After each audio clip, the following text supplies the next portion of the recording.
इस कार्यक्रम के पुण्यार्जक हैं श्री संदीप जैन जी, श्रीमती रजनी जैन जी, श्री पवन जैन, श्रीमती इंदिरा जैन, श्री राहुल जैन, श्रीमती सोनल जैन, आगम जैन और वर्णित जैन, सीए रोमल जैन, सुप्रिया जैन, मोनिका जैन, प्रतीक जैन, श्री अनिल जैन और Shrimati Praveen Jain, Laxman Chowk Dehradun, Shrimati Jeevan Lata Jain, Vikas Nagar, firm Vardhman instruments and chemical goods private limited, Shri Mahavir Kumar Rawka ji, Shrimati Uma Rawka ji, पुत्र जिनेश रावका, पुत्री नितिका रावका, पुत्री दामाद मोनिका जैन, प्रफुल्ल जैन, सिद्धार्थ नगर, जयपुर, राजस्थान। श्रीमती सुधा प्रेमचंद्र जैन, श्रीमती सुनीता सुरेश चंद्र जैन, श्रीमती नीतू सुधीर कुमार जैन, श्रीमती संगमित्रा रोशन जैन सोनू, कुमारी सुरभि जैन, सिद्धांत जैन, कुमारी प्रांजुल जैन, प्रबल जैन, कुमारी प्रियल जैन, कुमारी निष्ठा जैन, कुमारी आराध्या जैन, रिद्धिम जैन एवं समस्त चौधरी परिवार, पृथ्वीपुर, जिला Niwari, Madhya Pradesh. Firm messrs Mahavir contractor, Prithvipur. स्वर्गीय श्री सुरेश जी जैन धर्मपत्नी स्वर्गीय श्रीमती शिरोमणि जैन की स्मृति में श्री शशांक जैन धर्मपत्नी श्रीमती कुमकुम जैन, पुत्र उमंग जैन, पुत्रवधू प्राची जैन, पौत्र निमित्त जैन, पौत्री अक्षिता जैन, निवासी कृष्णा नगर, दिल्ली, बेटी दामाद श्री अंकुर जैन, श्रीमती मानवी जैन, नातिन स्तुति जैन, अग्रिमा जैन। जय श्री ओम नमः सिद्धेभ्यः। जय श्री ओम नमः सिद्धेभ्यः। सर्वमंगलमांगल्यं सर्वकल्याणकारकं प्रधानं सर्वधर्माणां जैनं जयतु शासनं, जैनं जयतु शासनं। पंच परमेष्टि भगवान की, आचार्य श्री गुरुवर कुंद कुंद महाराज की, आचार्य श्री गुरुवर विद्यासागर महाराज की।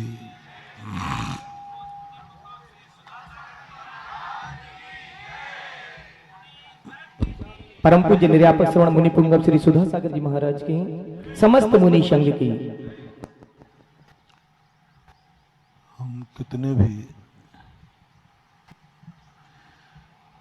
शक्तिमान हो जाएं, लेकिन हम उन शक्तियों के मालिक हो सकते हैं, लेकिन उन शक्तियों का उपयोग और उपभोग बिना निमित्त के संभव नहीं है। कितना ही दीपक में घी भर लें, सोने का दीपक रख लें, बाती बना लें, लेकिन वह दीपक कभी अपने आप जलने वाला नहीं। उसे दूसरे दीपक की या माचिस की काड़ी की जरूरत पड़ेगी ही पड़ेगी। बिना निमित्त के उपादान का लाभ नहीं लिया जा सकता। दीपक मैं हूं, घृत भी मेरा है, बाती भी मेरी है। दीपक यानी अपना द्रव्य, घी यानी अपनी शक्ति, बाती यानी पर्याय अपनी खुद की है। सब कुछ है, लेकिन अनादि अनंत काल तक हम दीपक को रखे रहें, वो कभी अपने आप प्रज्वलित होने वाला नहीं है। उसे लिए कोई ना कोई निमित्त चाहिए। या तो जलता हुआ दीपक हो या माचिस की काड़ी हो। वो यदि हमारे लिए मिल जाता है तो जलूंगा भी मैं ही, लेकिन जलाने वाला मैं नहीं हूं। मुझे ही जलना है, मेरा ही घी जलेगा, मेरी ही बाती जलेगी, मेरा द्रव्य ही दीपक बन के मेरे काम आएगा, लेकिन जलाने का अधिकार मुझे नहीं है। जलने का अधिकार है,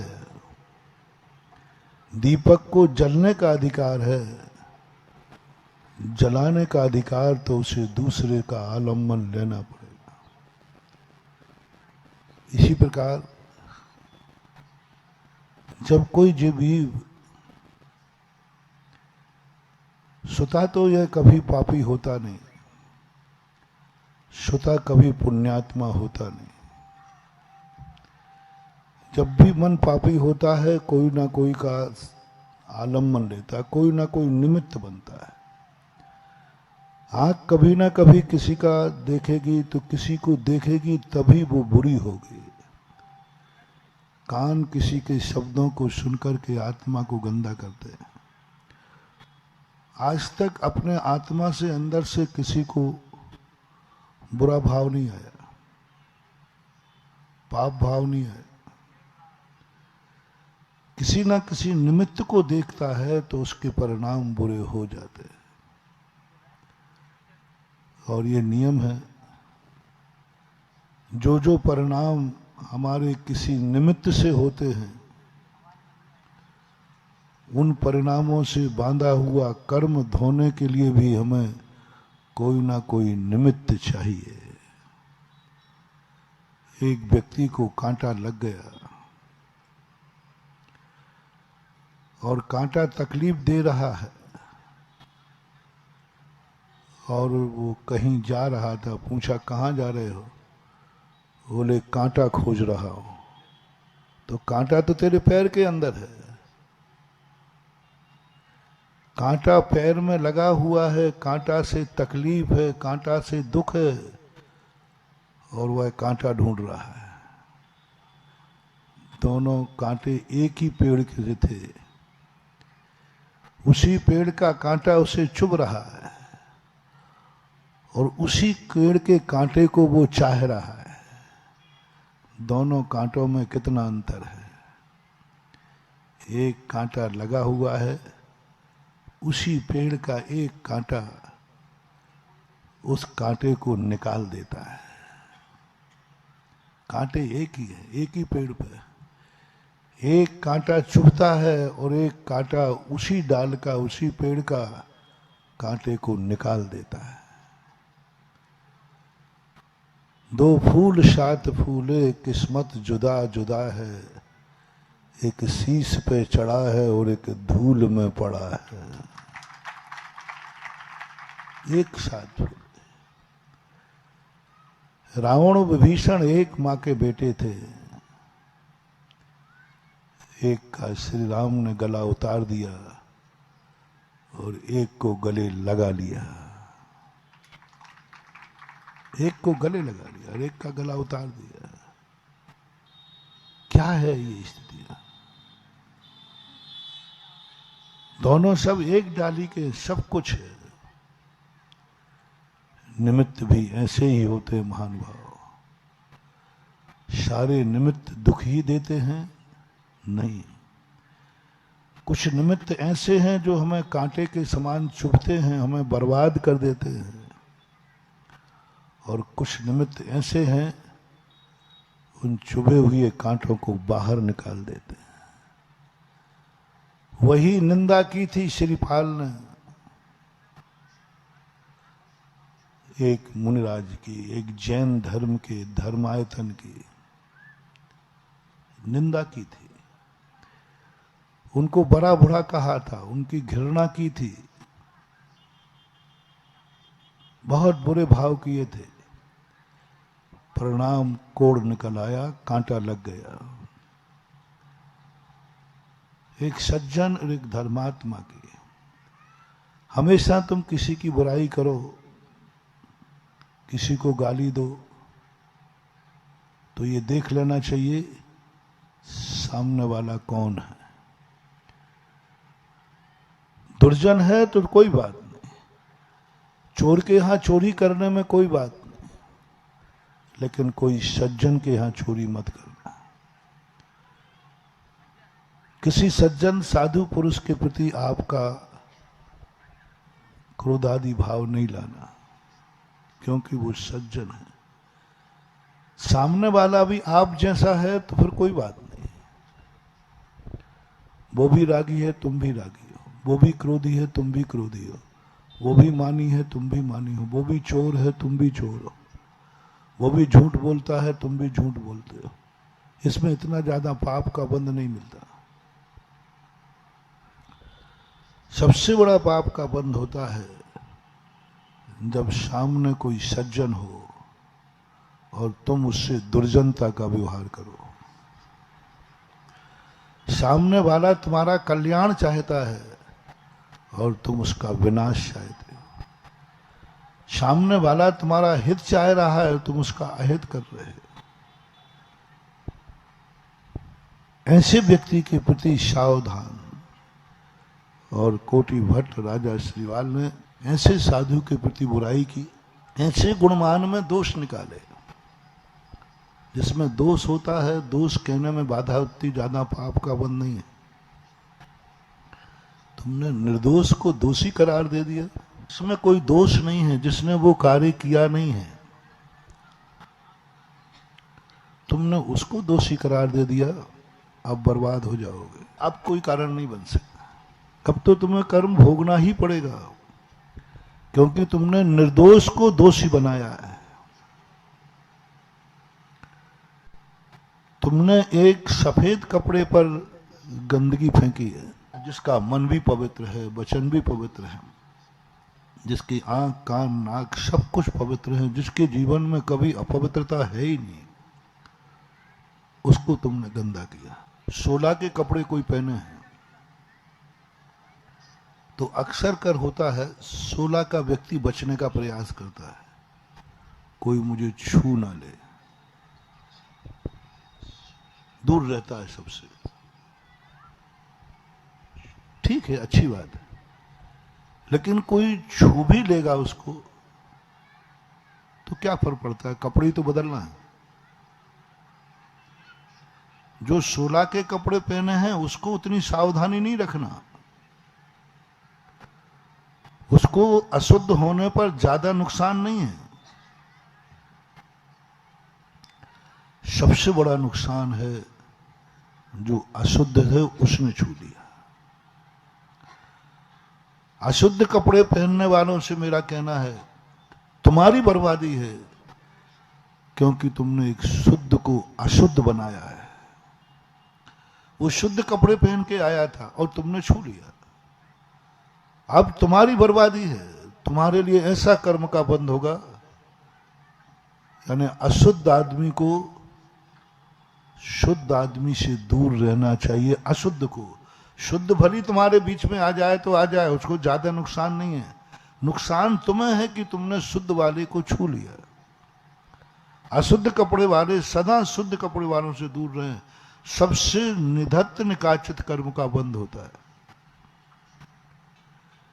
इसी को अपने गुणों में लगाएं। कोई निर्दोष है, निर्गुण है, सब कुछ है, उसके प्रति बुरा भाव नहीं करना, क्योंकि सामने वाला पवित्र है।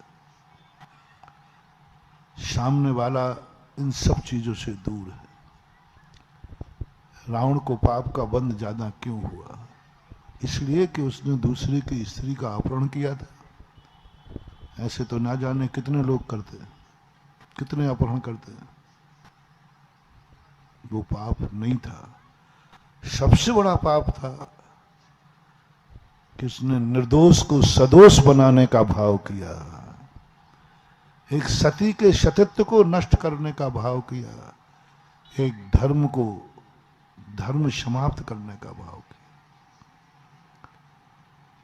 वह अपने आप में इतनी महान थी, उसको तुमने बिगाड़ने का भाव किया। बिगड़े हुए को बिगाड़ना, क्या बिगाड़ना, लेकिन जो बिगड़ा हुआ नहीं, जिसमें दोष है उसमें दोष देखने में इतनी ज्यादा बाधा नहीं, क्योंकि दोष हैं, लेकिन कहीं निर्दोष में दोष न दिख जाए। कल हमने कहा था ना, भारत का कानून है 100 सदोषी 100 अपराधी बच जाएं तो बच जाएं, लेकिन एक निरपराधी को सजा, ये जैन दर्शन कहता है। जैन दर्शन में कहा कि तुम्हारी कहीं ऐसी गलती ना हो जाए कि निर्दोष को तुम सदोष सिद्ध कर दो। तुम सज्जन के साथ दुर्जनता का व्यवहार करो, तुम भले आदमी के साथ बुरी बात करने का भाव सोचो, चाहे भली तुम्हें संदेह हो ये दोषी है या नहीं है। ऐसा संदेह हो रहा हो तो भी आप यही मानना कि निर्दोष हो सकता है। मान लीजिए वह सदोष हुआ तो, और तुमने उसको निर्दोष मान लिया तो आपको कोई महान दोष नहीं लगेगा। सदोष को यदि आपने निर्दोष मान लिया और वो सदोष निकला तो बहुत बड़ा दोष नहीं लगेगा, लेकिन तुमने जिसको सदोष मान लिया वो निर्दोष निकला तो सब कुछ बर्बाद हो जाएगा। रिपीट करता हूं, निर्दोष यदि सदोष को आपने किसी कारण से छुड़ा दिया, नहीं ये तो निर्दोष है और था वो सदोष, और तुम्हारी दयालुता के कारण वो छूट गया, तो आपको कोई ऐसे निधत्त निकाचित कर्म पाप का बंध नहीं होगा। लेकिन आपने किसी सदोष बनाया और वो बाद में निर्दोष निकला, ये सबसे ज्यादा खतरनाक है। इसलिए निर्दोष कहीं तुम्हारी दृष्टि में सदोष ना हो जाए, सत्यवान पर असत्यवान का आरोप न लग जाए। हम शुद्ध कपड़े पहने या ना पहने, जिन्होंने शुद्ध कपड़े पहन रखे हैं वो हमसे न छू जाए। मैं ये नहीं कह रहा हूं कि तुम शुद्ध कपड़े पहन लो, मैं ये कह रहा हूं तुम तो अशुद्ध पहने रहो, लेकिन कहीं तुम्हारे द्वारा शुद्ध कपड़े वाला ना छू जाए, ये तुम्हें सावधानी रखना है। ये प्रसंग है कल से और आज का जो बताना चाहता हूं। तुमसे बिल्कुल भी नहीं कह रहा हूं कि तुम निर्दोष रहो, तुम में जो दोष है तो होने दो, कहीं तुम्हारे द्वारा निर्दोष को सदोषता का आरोप न लग जाए। तुम पापी हो तो बने रहना, लेकिन किसी पुण्यात्मा को पाप में मत ढकेल देना, मत ढकेल। तुम अच्छे आदमी की पहचान करो, तुम अच्छे बनो या न बनो, तुम भगवान बनो या न बनो, लेकिन भगवान की पहचान करो। तुम गुरु बनो या नहीं बनो, गुरु की पहचान करो। तुम सज्जन बनो या ना बनो, सज्जन की पहचान करो। तुम गुणवान बनो या नहीं बनो, लेकिन गुणवान की पहचान कर लो। पहला सूत्र जैनाचार्यों का। जैन दर्शन ने सबसे पहले अविरत सम्यक दृष्टि कहा, तुझे कुछ नहीं करना है, तुझे अच्छा नहीं बनना है, बस अच्छे की पहचान करना है। तुझे भगवान नहीं बनना है, तू गृहस्थ में रह जा, सब कर, जो करता है सब कर, लेकिन भगवान की पहचान कर ले। कहीं ऐसा ना हो जाए कि तू भगवान की पहचान न कर पाए, चोखा भगवान तेरे सामने बैठा रहे, तुम उसे खोटा कह दो। मारीच, ये गलती हुई थी मारीच से। यदि वो चोखे भगवान को पहचान लेता तो भले वो भगवान नहीं बनता, कोई बात नहीं, लेकिन फिर भी दुर्गति नहीं होती। उसकी भूल क्या हो गई? स्वयं तो भगवान बन ही नहीं सकता, लेकिन वो भगवान को नहीं पहचान पाया कि ऋषभ देव इस समय तीर्थंकर हैं, भगवान है। उस पहचानने का परिणाम ये निकला, न पहचानने का, चोखे की पहचान न करने का इतना बड़ा दुष्परिणाम निकला कि इतने उच्च कुल में जन्म लेने के बाद 8 करोड़ बार गधा बनना पड़ा। मूर्ख, इडियट। गधा सबसे ज्यादा मूर्ख मानते हैं। क्यों बना गधा? तूने मनुष्य पर्याय पाकर भगवान नहीं बना, कोई बात नहीं, लेकिन कम से कम भगवान की पहचान तो कर लेता। वो नहीं कर पाया। महावीर का जीव पूर्व भाव में 8 करोड़ बार गधा बना है। गधा 8 करोड़ बार, एक भूल के, क्योंकि वो सत्य को नहीं पहचान पाया। गुणवान को नहीं पहचान पाया, सज्जन को नहीं पहचान पाया। भगवान को इसलिए नहीं पढ़ना है कि तुम्हें भगवान बनना है, भगवान को इसलिए समझना है कि हमें भगवान को पहचानना है। गुरुओं की किताबें इसलिए मत पढ़ो कि हमें गुरु बनना है, साधु बनना है, इसलिए पढ़ो कि मुझे साधु पहचानना है। जब कभी तो मूलाचार पढ़ो तो क्या पढ़ रहे थे भाई, क्या पढ़ रहे हो? मुनियों की चर्या। लगता है मुनि बनने का भाव है। अरे नहीं नहीं नहीं नहीं नहीं, मेरा मुनि बनने का भाव नहीं है।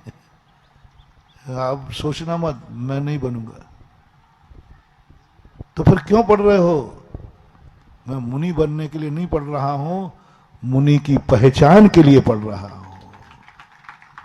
कि मेरा गुरु कैसा हो, मेरा साधु कैसा हो, इसलिए मैं पढ़ रहा हूं। कभी सज्जन पुराण पढ़ो, नीति पुराण पढ़ो, कोई पूछे क्या सज्जन बनने का मन है? नहीं नहीं नहीं, मैं इसलिए पढ़ रहा हूं जिससे मेरे से धोखा ना हो जाए, मैं सज्जन को पहचान सकूं, गुणवान को पहचान सकूं, मैं सत्यवान को पहचान सकूं, मैं अहिंसक को पहचान सकूं।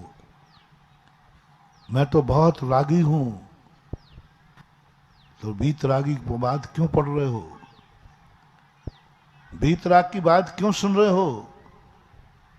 वीतरागी बनना है क्या? नहीं नहीं, मेरे से मैं तो बहुत रागी हूं, मेरे मन में बहुत राग भाव भरा हुआ है। तो फिर क्यों पढ़ रहे हो वीतरागी की? वीतरागी को पहचानने के लिए कि वीतरागी कैसा होता है। अच्छाइयों को और अच्छे व्यक्ति को जानना जरूरी है। ये भूल कर गए कोटि भट्ट राजा श्रीपाल, बहुत बड़ी भूल कर गए। इस साधु को नहीं पहचान पाए, सज्जन को नहीं पहचान पाए, ये तपस्या को नहीं पहचान पाए, ये उनके परिचय को नहीं पहचान पाए। उनके शरीर पर लगी हुई मैल गंदगी, उन्हें तपस्या नहीं दिखी, उन्हें गंदगी दिखी। शरीर मैला कुचला है, साधु स्नान करते नहीं, जंगलों में विहार करते थे, उसको गंदगी दिखी। उन्हें ये नहीं दिखा कि ये गंदगी नहीं है, ये मुनिराज की तपस्या है। आय स्नान मूल गुण व्रत है। महाराज स्नान नहीं करते हैं, कितने गंदे होते हैं। ये अज्ञानी मिथ्या दृष्टि को दिखता है, और ज्ञानी कहता है महाराज कितने तपस्वी हैं, मूल गुणधारी हैं, क्योंकि वो स्नान नहीं करते, और आय स्नान इनकी तपस्या है, व्रत है। मुराद मंजन नहीं करते। देखो मुराद कभी मंजन नहीं करते, कितने गंदे दांत हैं, कितना गंदा मुंह है। ये अज्ञानी कहेगा। ज्ञानी कहेगा हो अदंत धावन नाम का तो इनका मूल गुण है, ये तो इनकी तपस्या है। अब बोलो, एक व्यक्ति को मंजन नहीं करने पर मुनिराज का संबंध में करा गंदे हैं, और एक व्यक्ति मंजन नहीं करने पर सुना बोले ये महान तपस्वी हैं। मंजन नहीं करना गंदे की निशानी है कि तपस्या की निशानी है? बस इतनी सी पहचानना। मंजन नहीं करना मुनि का गंदगी है, बहुत बड़ा पाप बंद कर लोगे। ये गंदगी नहीं है, ये इनकी तपस्या है, साधना है, व्रत है। स्नान नहीं करना गंदगी नहीं है, ये इनकी तपस्या है, साधना है। नहीं समझ पाया कोटि भट्ट श्रीपाल। अच्छी बहुत गंदे। मुनिराज को गंदा कह दिया। जिनका मन, जिनका पवित्र, अरे महानुभाव, मुनिराज के मन को देखकर गंदा कह दिया। उस मुनिराज के मल में इतनी ताकत है कि मुनिराज मल निकाल कर चट्टान पर डाल दें तो वो सोना हो जाए, तुम उसे गंदगी कह रहे? मलौषधि, मलौषधि। महाराज के शरीर पर मल है, ऐसे मुनिराज होते हैं, पूरा मल है, और वो मल इतनी औषधि बन जाता है कि जहां से गुजर जाए उस मल की गंध से बीमारी दूर हो जाती। जलौषधि, पसीना। देखो महाराज कितने पसीना पसीना रहे, गंदे। तुम गंदा कह रहे हो पसीने को? जल औषधि नाम की रिद्धि है। उनके पसीने में इतनी ताकत है कि वो उपयोग करके पसीने की बूंद यदि पहाड़ पर डाल दें तो पहाड़ भी सोने का हो जाए। वो मल कहाँ रहा। विप्रोषधि, मल मूत्र भी, ये भी औषधि हैं। ऐसे मुनिराज होते हैं जो मुनिराज शौच चले जाए पोटी, जहां चले जाए वहां 12 योजन तक 6 ऋतु के फल आ जाते हैं। 12 योजन तक सुभिक्ष हो जाता है। 12 योजन तक वहां पर कोई बीमारी नहीं रहेगी। मल्ल औषधि, विप्रोषधि। अब बोलो विप्रुष, विप्रुष बोलते मल को। जहां मल कर दे 12 योजन क्या होता है? 144 किलोमीटर के दूर तक की बीमारी दूर करने की ताकत है जिनके मल में। ऐसे ऐसे तपस्वी महाराज होते। ऐसे तपस्वी महाराज को तुम मल को गंदा कह रहे हो। नहीं समझ पाया वो कि ये गंदगी नहीं, ये तो इनकी तपस्या का परिणाम है। मुनराज की जो बाह्यचर्या है, मुनराज को देखकर कह दिया देखो ये नंगा है। नंगा नहीं है, उसके पास तो इतने वस्त्र थे कि एक दिन में 10 बदलता तो भी जिंदगी में दोबारा नहीं पहनने पड़ते। बोलो नग्नता ये उनकी कंगाली है कि उनकी तपस्या है। और वो कंगाल कह रहा है, देखो कंगाल है, कुछ भी नहीं। सुकौशल की मां शेरनी क्यों बनी? उसने यही तो कहा था, भिकारी है भिकमंगा जी, नहीं दिया किसी ने वस्त्र तो फिर नंग में नंगा जी। बस यही तो कहा। ये नंगा नहीं है, ये नग्नता इनकी तपस्या है, साधना है, साधुता है,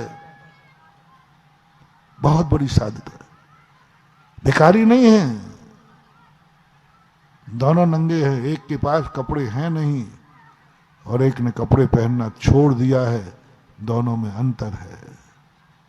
ये साधु है, ये नग्नता साधुता है, ये नग्नता तपस्या है, ये नग्नता पूजनीय है, ये नग्नता वंदनीय है, ये नग्नता मांगलिक है, शुभ है। लेकिन अज्ञानी को यही लगता है कि ये नंगे हैं, इनके पास कुछ भी नहीं है।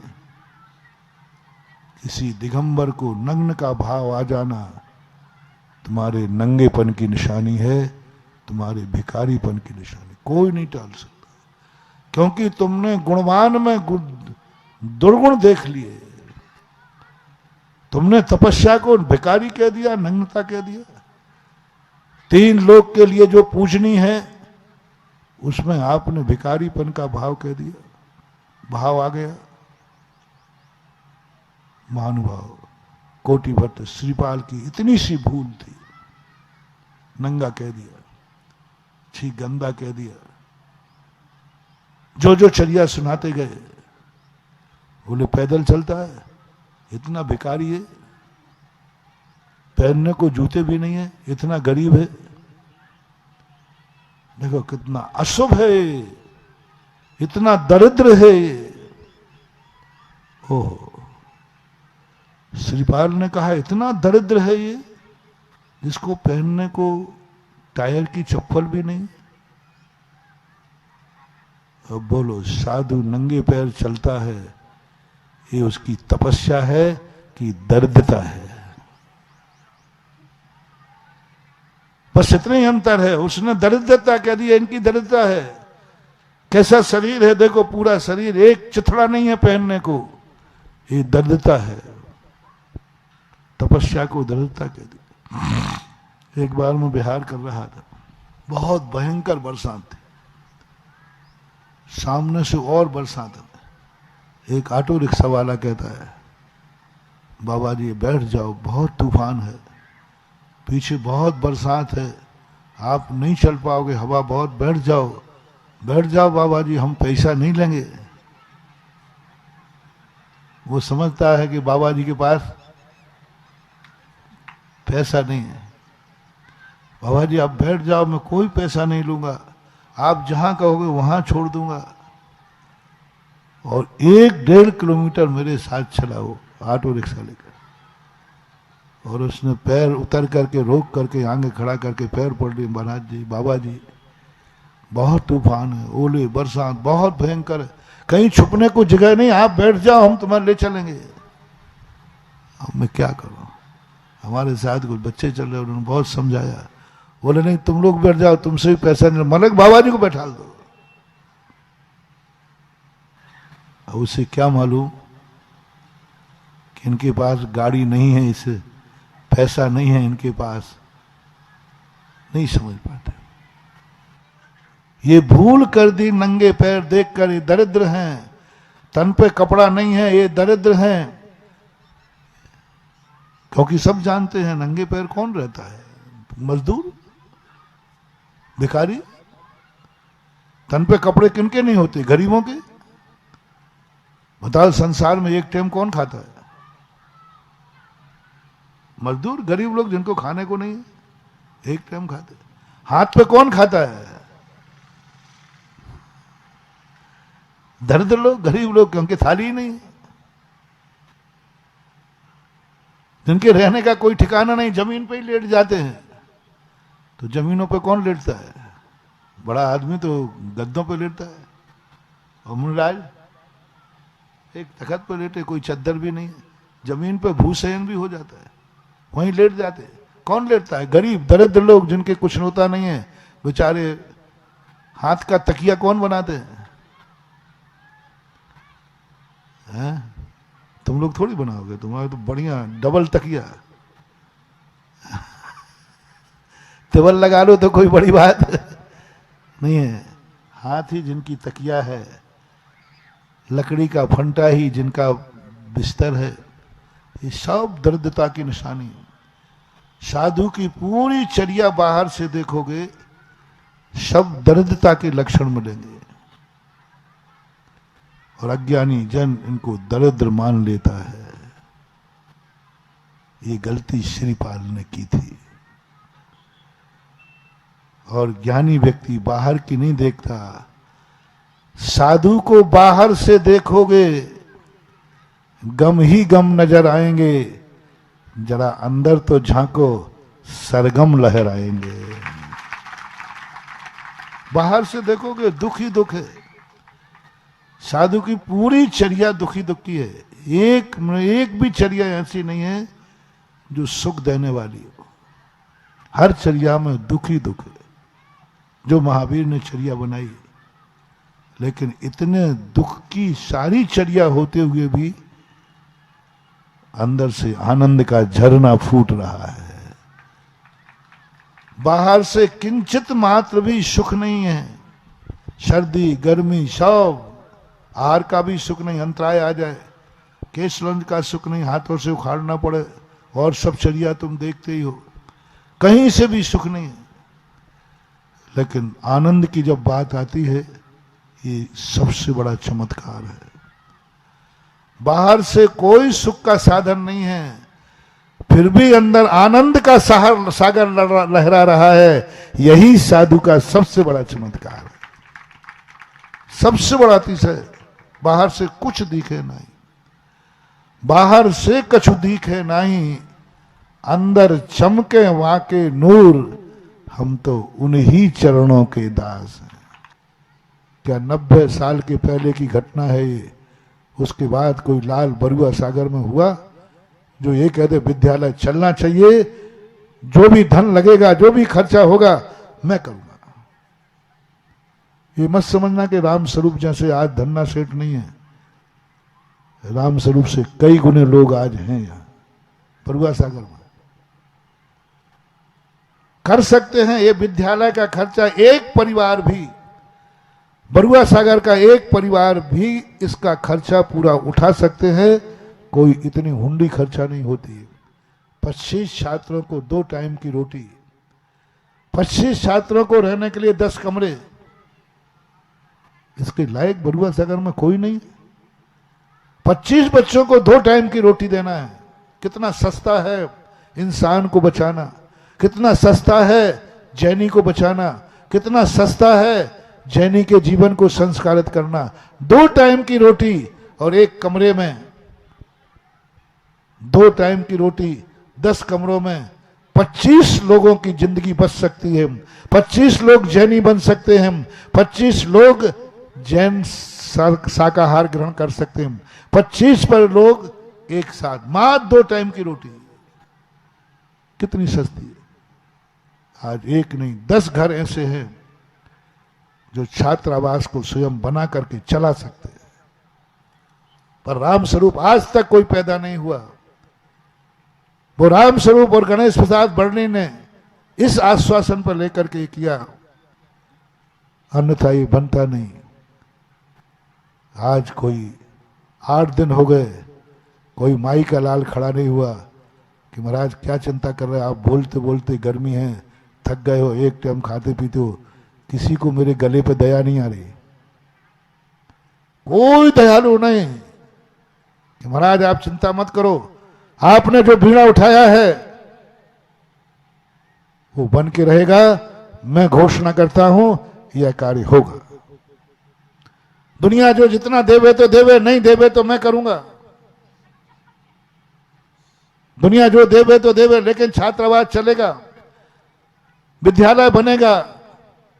कोई देवे या नहीं देवे मंदिर बनेगा, कोई देवे या नहीं देवे संतशाला बनेगी, धर्मशाला बनेगी।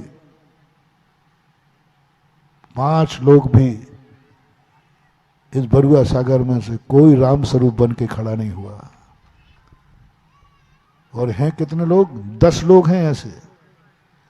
मैं नरेंद्र मोदी को लिस्ट भेजने वाला हूं, चिंता नहीं करना है, वो तो पहुंच जाएगी अपने आप। नरेंद्र मोदी और मेरा एग्रीमेंट है। नरेंद्र मोदी कहते हैं कि जाओ महाराज तुम जैनियों से जितने लिस्ट लेना है ले लो, नहीं तो बाद में जो नहीं देवे वो मुझे बता देना, फिर मैं अपने तरीके से निकालूंगा।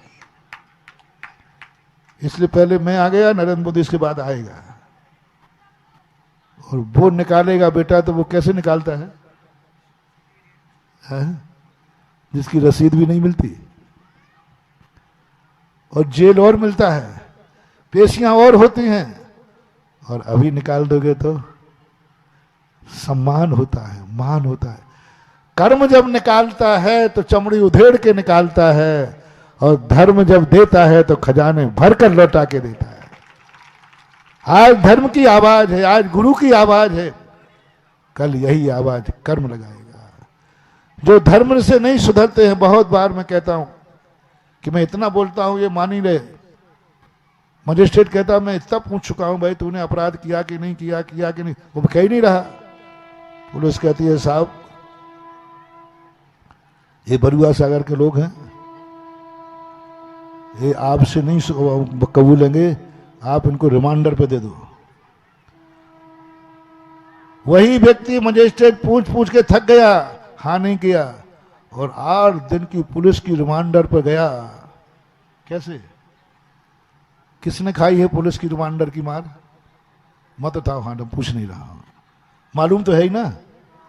ऐसी मार मारती है कि जिंदगी भर जब जब बादल होते हैं कर सकती है। और फिर 8 दिन बाद थाना कोतवाली में लाया, हो अदालत में लाया गया।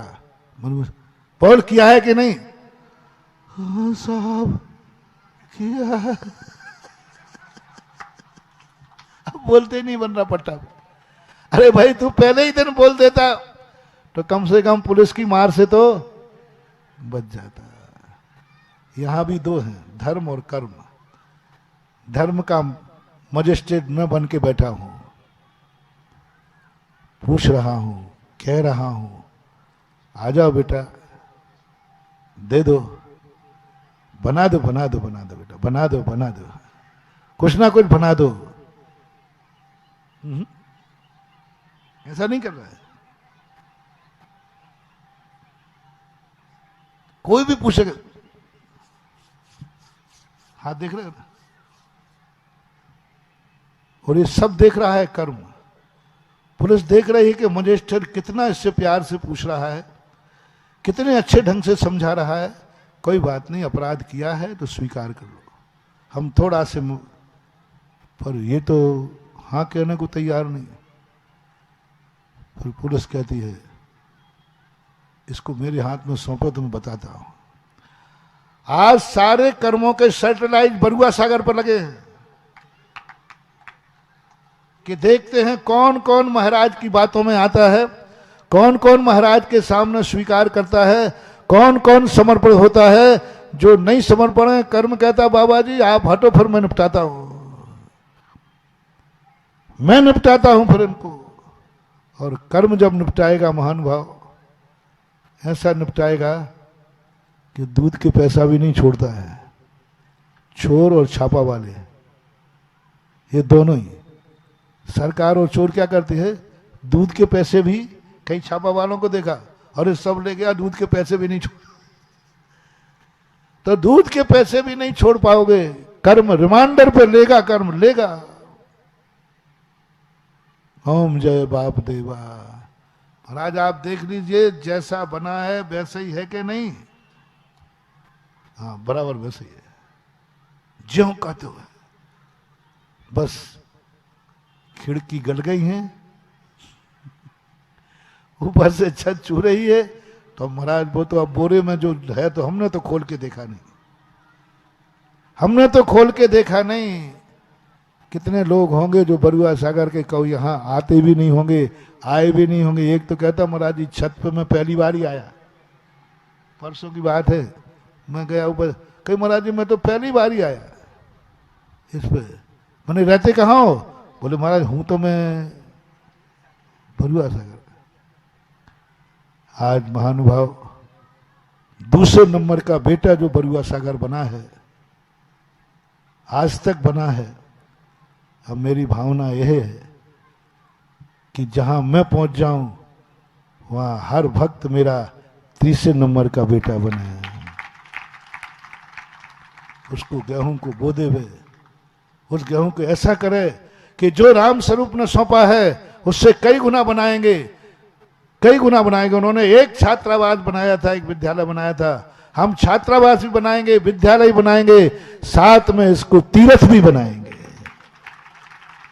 मंदिर भी बनेगा। यहां मंदिर में इसलिए बनाता हूं कि जैनियों की आदत है, छात्रावास बंद कर देंगे, गौशाला बंद कर देंगे, लेकिन मंदिर बन जाए तो मंदिर तो चालू रहता ही है। और मंदिर में ऐसा शोपीस बनाया जाए, ऐसी मूर्ति बैठा ली जाए जो सारे भारत के लोगों को धोख देने यहां आना पड़े। मन है मेरा।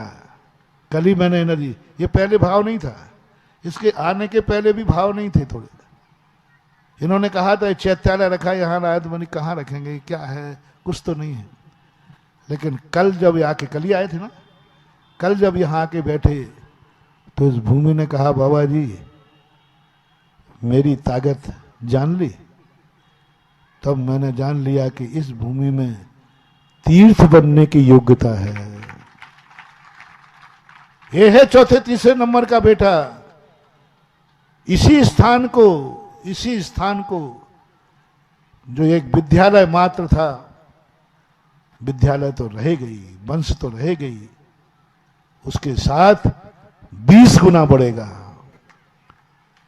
एक आयतन था, 20 आयतन बनेंगे, 20 गुना बढ़ेगा ये। तो बोलो भाई आप लोग कौन से नंबर में रखूं? खत्म करना है प्रवचन, पहला, दूसरा, तीसरा, जल्दी बोलो। अध्यक्ष आगे बोल भैया, बरुआ सागर को 2 नंबर में रखूंगा, 1 नंबर में कि 3 नंबर में? पहला नंबर उड़ाऊ खाऊ, तीसरा नंबर अगरबत्ती खाऊ, और चौथा नंबर, तीसरा नंबर बरुआ सागर कौन सा नंबर दे दूं? अब मैं नहीं जानता, तुम्हारे अध्यक्ष ने कहा है। गर्व करो कि पूर्वजों की जो संपत्ति मिलेगी मैं उस संपत्ति को तीसरा नंबर का बेटा बन करके कमाऊंगा। पिताजी की तबीयत खिस हो गई, अब मैं शांति से मर सकूंगा, क्योंकि तीसरे बेटे ने 1 क्विंटल का या तो मैं बरुआ सागर आता नहीं, दो ही तरीके हैं बेटा, ध्यान रखना, या तो मैं बरुआ सागर आता नहीं तो बहुत सही रहता, और आ गया हूं तो मुझे शांति से विहार करने दो, नहीं तो साधु की अशांति ध्यान रखना भर्राटे में आएगा। साधु यदि अशांत होके जाए, बाप यदि ये सोच के मरे कि इन बेटों का क्या होगा, इस वसीयत का क्या होगा, पिता को ये भाव आ जाए कि इतनी मैंने वसीयत कमाई है, इस वसीयत का क्या होगा, और ऐसा बेटा बाप मर जाए बेटों के रहते हुए, जाओ उन बेटों की कभी भी सिद्धि नहीं होगी। बहुत बड़ा अभिशाप है। बाप संपत्ति कमा के बात कह रहा है कि अब इसका क्या होगा, और बेटे हैं, कहते नहीं बेटे हैं और नहीं है कोई बराबर है, क्योंकि ये कुड़ाऊ खाऊ है, एक त्रूला कर देगा, तीसरा कोई है। अब मुझे बिहार तो करना है, पिताजी को ऊपर तो जाना है, मुझे बिहार करना। अब बोलो मैं शांति से बिहार करूं कि अशांति से? जैसा आपको वैसे ही कर दूंगा। शांति में करूं कि अशांति में? और अशांत बेटा बेटा तो ध्यान रखना, भूत बन करके भी आऊंगा, भर्राटे में आऊंगा। शांति से साधु को विश्वास दिलाओ कि जैसे उन पिताजी को, जा बेटा पिताजी चिंता मत करो, 1 क्विंटल के 20 क्विंटल करूंगा, गुरुदेव आप विश्वास करो, बरुआ सागर में जो आपने समय दिया है, इतनी गर्मी में पसीना बहाया है, इस गर्मी में आप यहां बैठे हो, आपके पसीने की एक बूंद बेकार नहीं जाएगी, एक बूंद पर हजारों पसीने की बूंदें बहेंगी, हम ये वचन देते हैं। ये कहने वाला कोई चाहिए। राम स्वरूप वर्णी जी के समय तो एक था, यहां भी थोड़ा सा मुझे संस्कार मिला था। एक दिन वहां बैठा था जब शहर में, तो जब मैंने कहा कि भाई 24 घंटे की मोहलत दी, एक सज्जन आए मेरे पास, बोले महाराज जी आपको बरुआ सागर से कोई लेना देना नहीं, आए हो पुनः आ पाओगे कि नहीं आ पाओगे ये भी कोई भरोसा नहीं, और आप इतने अनुरागित हो गए हैं, इतना बड़ा उसको। और उन्होंने कहा था समाज जो बना दे, जो कमरे दे दे, बाकी जितने कमरे बचेंगे मैं अकेला बनाऊंगा। बस वो वचन जो मैंने सुना था, उस वचन के बाद मैंने कहा अभी राम स्वरूप का अंश बरुआ सागर में है। स्पष्ट आके कहा महाराज आप असंतुष्ट होके मत जाना, अशांत होके मत जाना, जितने सब देवे तो देवे, जितने भी बनाना होगा मैं अकेला बनाऊंगा। बस, और उनकी आंख में आंसू आ गए।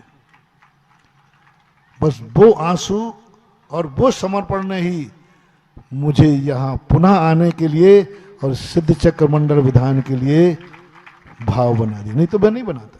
इतनी गर्मी में यहाँ आकर के क्या करता। बस उनके वो शब्द, उनके वो आंसू, उनका जो समर्पण, मुझे तुरंत उनमें राम स्वरूप का चित्रण देखा। और वर्णी जी के सामने जो कह रहे हैं कि नहीं महाराज जो है मैं बनाऊंगा, आप अब तो अशांत होके मत जाओ। बस उसी दिन मैंने सोच लिया कि अभी अब राम स्वरूप का अंश यहाँ विद्यमान है, तो हम उनका पूरा वंश बना करके जाएंगे। और उनका परिणाम था, उनकी इच्छा थी, नाम बता दो। और आज भी वो इनका, मैंने जो इतना कहा कि मैं देखना चाहता हूं, यहाँ विद्यालय तो 20 कमरे लगभग 19-20 हो गए, और मैं देखना चाहता हूं कि यहाँ एक ऐसा पाषाण का मंदिर बने। मेरी इच्छा है। इच्छाएं भी बढ़ती जाती हैं, क्या करूं, इच्छाएं होती हैं ऐसी। एक पूरी करो। महाराज जी आप पहले अंतिम बता दो कौन सी इच्छा, मैं नहीं बताऊंगा। मैं तो ये कहूंगा एक इच्छा पूरी करो। अच्छे कार्यों की इच्छा कभी पूरी और बुरे कार्यों की इच्छा होवे ही नहीं। यहां पाषाण के मंदिर बनाने का जो भाव कल परसों से चल रहा था, 15 फुट की विशाल भगवान की मूर्ति बैठे हैं। कौन है, कौन है, कौन है, कौन है, कौन है, कौन है, ये है डॉक्टर नरेंद्र कुमार जैन। इन्होंने उस दिन कहा था, इनके वो आंसू मुझे अभी भी ध्यान है, महाराज बाकी मैं करूंगा पूरा। उस समय 5-6 कुछ कमरे आए थे संदीप, उस समय कुछ कमरे आए थे, घूम कर आए, बोले महाराज जी जितने हो गए हो, आप तो घोषणा करो, शिलान्यास की तारीख निकालो। उसी पे जब आधे कुछ हुए थे, बोले वो तारीख निकालो, पूरे होंगे, कोई नहीं करेगा तो मैं करूंगा। और आज ये साथ शुभ दिन आ गया, वो काम तो हो ही गया, हो ही जाएगा। लेकिन यहाँ पाषाण के मंदिर बनाने का आज डॉक्टर साहब ने सुबह चर्चा हुई, सारी चर्चाएं हो गई, और इसी भूमि पर अब एक 15 फुट विशाल पाषाण का मंदिर बनेगा। हाँ, अपन छूट रखते हैं व्यवस्थाओं के अनुसार। यदि पाषाण का मंदिर की स्थिति नहीं बन पाई तो आरसीसी का तो बनेगा ही, लेकिन मंदिर तो बनेगा। ज्यादातर 90% पाषाण का ही बनेगा। 10% की किस्मत पे थोड़ी अपन रुकेंगे। अपन ने कहा ना 10% तो किस्मत के हैं और 90% अपने हाथ में है, तो अपन 90% के हाथ पे ही जाएंगे ना। बहुत बड़ी चीज। अब मात्र रह गई संतशाला, धर्मशाला और एक मंजिल के बड़े छात्रावास विद्यालय के। फिर देखो, अभी मैं सुबह 2 घंटे से पूरा इसी विद्यालय प्रांगण में घूम करके, कांटे माटे सब लग रहे हैं, बिना कांटे लगे बिना आज तक हमारा कोई तीर्थ क्षेत्र बना ही नहीं। क्योंकि जब हम पहुंचते हैं तो वहां क्या मिलता है,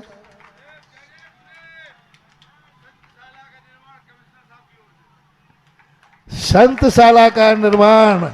हमारे क्या नाम इनका, राजेश बाबू, ये तो है ही कमिश्नर, जीएसटी कमिश्नर। और संतशाला का निर्माण, भगवान आ गए, हमारा और भगवान का इंतजाम तो हो गया बेटा। अब रह गए आपका और आपके बाल बच्चों का। हमारा तो इंतजाम होगा, आपका इंतजाम धर्मशाला है और आपके बच्चों का इंतजाम छात्रावास है। अब आपका और आपके बच्चों का रह गया, वो आप जानो, हमारा और हमारे भगवान का काम तो हो गया। कई लोग लगे हुए थे लाइन में, 2-3 चर्चा करा, लेकिन कोई भाई का बहाना बना रहा था, कोई चाचा का बहाना बना रहा था, कोई किसी का बहाना बना रहा था। और जो किसी का बहाना नहीं बनाते वे माल लूट लेते हैं। आज इन दोनों को हम राम स्वरूप का अवतार का आशीर्वाद देते हैं। आज वर्णी जी की वो वर्णनाएं यहाँ विद्वान हैं जिन्होंने कहा अब मात्र छोटा सा काम रह गया, छात्रावास और विद्यालय के एक मंजिल, तो एक कमरे आए हैं, मैं चाहता हूँ ये दूसरी मंजिल पर जावे, नीचे की मंजिल का कोई दातार आए। और एक धर्मशाला, 8 कमरों की धर्मशाला है, 2 मंजिल की, 2 मंजिल की पूरी धर्मशाला एक परिवार बनाने के लिए आ जाए तो बहुत बड़ा, मैं बहुत शांति से विहार करूंगा। और साधु जिस नगर से शांति से खुशी के साथ विहार करता है, ध्यान रखना वो नगर सदा माला माल रहता है। खुश होकर पिता यदि शांति से खुश होकर के प्राण त्यागता है तो उन बेटों को वरदान सिद्ध होता है, फलते फूलते। इसलिए बस अब एक और वो आ जाए जो धर्मशाला बना दे, बहुत बढ़िया धर्मशाला, जहां भगवान के और गुरु के भक्त आए वो रुक सके। अभी देखो आपके भक्त आ गए हैं बेचारे, कल से राजस्थान यहाँ सब धूप में तड़प रहे, महाराज जी कहाँ आ गए आप, कहाँ आ गए आप। फिर उनसे कहना पड़ा जाओ भैया झांसी करगवारों को बताओ, आए वो यहाँ के लिए, यानी रिश्तेदार तुम्हारे, और रोक रहे हो कहाँ, बरुआ सागर। मालूम कोई साधारण व्यक्ति नहीं थे, चौलेश्वर के अंदर पाषाण का पूरा मंदिर बना रहा वो परिवार था, और वो भी मार्बल का। लेकिन यहाँ कोई रुकने की व्यवस्था नहीं थी। कितना बड़ा काम है ये। गुरु और भगवान के जब भक्त आएंगे वे तुम्हारे कमरे में रुकेंगे, उन्हीं के लिए कमरे बनेंगे और किसी बारात मरात के लिए नहीं। मात्र क्षेत्र मंदिर के दर्शन करने जो लोग आवे, कभी गुरु महाराज आवे उनके दर्शन करने आवे, तो वो तुम्हारे कमरे में धर्मशाला में रुकें, ऐसा एक परिवार उसका आ जाए तो देखो फिर सब हाउसफुल हो जाए। हाउसफुल नहीं, उसके बाद फिर और सोचूंगा। अभी इतनी कह के बहुत अच्छा है। शाम को जिज्ञासा में बहुत अच्छे से हाँ बहुत अच्छा है। कमिश्नर साहब ये भी बहुत लगे हुए हैं, सारी मेहनत कर रहे हैं समाज में। और आज दूसरा अतिशय हुआ है कि इस बरुआ सागर के 2 गौरव और 2 निकृष्ट मानव मित्र, 2 उत्कृष्ट शाहबाग और उन जैसे उत्कृष्ट नहीं, उन जैसे निकृष्ट नहीं। यदि ये 2 सही लाइन पे चले तो बरुआ सागर कुछ भी कार्य कर सकता है। और वे दोनों ही हैं यहाँ, एक तो है, दोनों खड़े ये दोनों खड़े हैं कार्टून। आज सुबह से इतने दिन से मशक्कत करते हुए इन दोनों को एक कर दिया है और दोनों कह दिया तुम कभी एक दूसरे के प्रति कभी भी निगेटिव भाव नहीं लाओगे।